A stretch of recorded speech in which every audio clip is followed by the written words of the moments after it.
I have to be honest and say that the initial discovery was totally serendipitous. We weren't playing for it, we didn't have a forensic background. We were looking at some basically academic related inorganic chemistry, and then realised that in the process of that we were actually developing fingerprints on some glassware that we were exposing to the process that we were using. And then we kind of put two and two together, especially given that at that point there were a number of papers out in chemical journals where people were looking at new techniques to actually develop fingerprints. So that told us that this was an important consideration. So with the help of people like CAST, we've been able to see where the strengths and limitations of the process lie, and we just kind of evolved the process, developed it, optimised it and refined it to get to where we are today.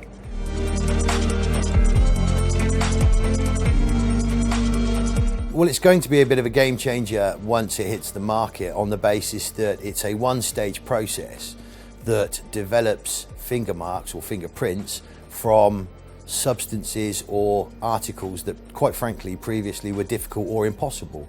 So articles that have been under a great deal of stress, fired ammunition cases for instance, or things that have been deliberately washed. I've always been looking out for new fingerprint development techniques to add to the sort of suite of things that we have available to us, and I noticed the work that Loughborough had been doing in the paper they'd written and saw it as a revolutionary technique. It was able to do things that other processes we have available to us couldn't do. And at that stage it was really how we took it forward. We were looking at improving our recovery rates for forensics on operations for a number of different applications. So the obvious thing to do was to liaise directly with Steve and CAST to see what was available and what was moving forward.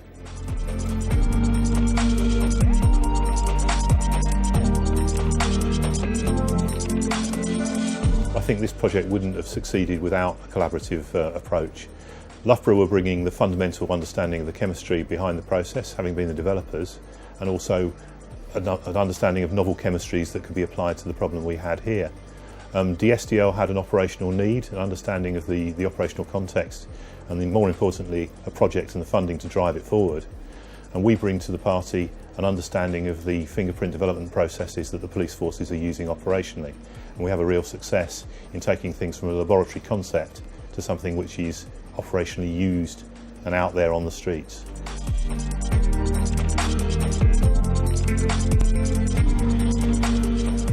Well, it's a fuming process, so we're degrading a powder to a crystalline form and then allowing that to re-evaporate, and the fumes will develop the fingerprints on the substances we're interested in. Yeah, we're looking at a fingerprint on a fired cartridge developed using the new process, and I'm looking at it under a range of lighting conditions to see which gives us the best image of that mark. And we can see down to the finest level of detail in the fingerprint, even down to the pores, the third level detail. And why we're interested about this technique is it's capable of developing fingerprints on things that have been fired and washed, and there's no single process that can do that. Actually, this had been washed with acetone, so we've given it quite an aggressive clean as well as the firing conditions.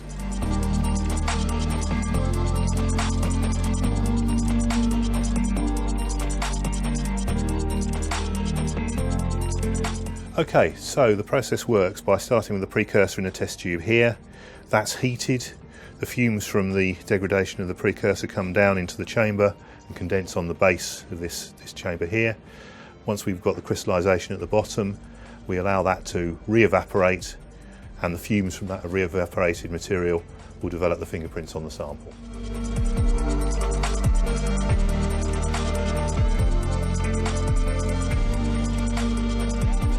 Well, overall it's been about 8 years that it's taken us to do this, and it's been interesting to work with people we've never worked with before. Massive lot of help from DSTL.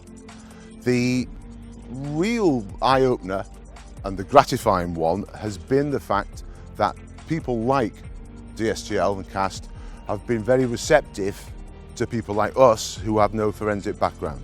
I think it's important with any potentially groundbreaking technique, technology or idea to discuss those findings with companies such as ourselves We have a good understanding of what's required, where the gaps in the market are, and potentially how we can take the initial idea and sculpt it into something that is fit for purpose as a commercial entity.